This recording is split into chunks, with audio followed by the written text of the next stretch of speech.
This is a rare thing. I've preached the gospel for a long time. Only about 3 times in my whole life have I ever heard demons speak, been confronted. One of them was a few weeks ago. I told you about last week, right down here in the front, when a demon-possessed person came running down the aisle after I was preaching gospel, exalting Christ's power over the kingdom of darkness, came at me and said, "Why are you attacking me? Why are you trying to hurt me?" Which is exactly what the demon said here.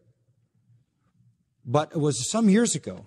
When I had first come to Grace, we had built the family center, and we were having services there before we built this facility. It was a Sunday night, and after the service was over, I was over having some food with somebody from the church, and I got a call from Jerry Mitchell, who was here a few weeks ago. He was on the staff at the time. He said, "You got to come down here, John. I got a girl in here who's got all kinds of demon voices." He'd never experienced anything like this, and I never had either. And I said, "Well, I don't know if I can be much help, but I'll come right down." So I came down, I walked in, and there was chaos in the office. It was over in the building by the family center. And I walked in, and the place was in disarray, and it was obvious that she had been terrorizing things. She had overturned the desk. And poor Jerry, who was a boxer in the Navy, was having a hard time defending himself against this girl. And that is characteristic of the New Testament accounts, where there's a certain level of strength that's beyond normal. And I'll never forget the greeting when I walked in the door. I walked in the door, and out of this girl's mouth, whom I had met and with whom I had spoken because she'd been coming to the church, came this voice, and I can't obviously replicate it, but in my memory I know what the voice said. It's something like, "Not him, not him, not him, get him out, get him out, get him out," to me. Well, my first reaction was, "I'm leaving. I'm not sure I'm up to this." Wow.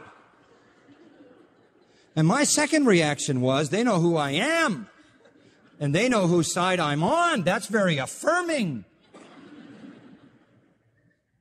It was affirming. I sort of started feeling apostolic. Paul I know, and Jesus I know, and John MacArthur, you know. Wow. Amazing. I don't think that demon was afraid of me humanly. I don't have any human power to deal with demons. In fact, Jerry and I didn't know what to do. We started trying to send the demons away.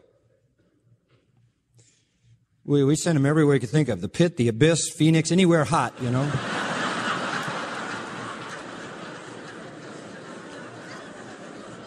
And the bottom line is they didn't go anywhere. And so we just were praying and saying, this isn't working. This casting out thing isn't working. I'm not Jesus, and we're not apostles, and we don't have authority over that kingdom. There's only one way that this girl will ever be delivered, and that is when Christ delivers her in the act of salvation. So we wrestled her, literally physically trying to restrain her and get her in a chair, and she was so exhausted physically, finally calmed down, and we gave her the gospel. And she confessed her sin. I'll never forget it. Just really gushed out her sin before the Lord and embraced Jesus Christ. And then it was just this calm that came everywhere. There was deliverance. Nothing to do with me, nothing to do with a formula, nothing to do with an exorcism, nothing to do with that at all. That is not what deals with demons. She needed to be delivered from the kingdom of darkness. You understand that? And she was. She was.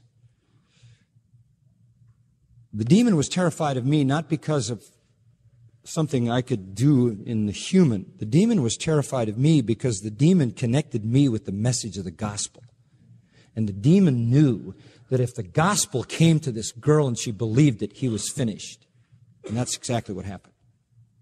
She was as clean as a driven snow after that, never had another occasion of that kind of terrifying experience.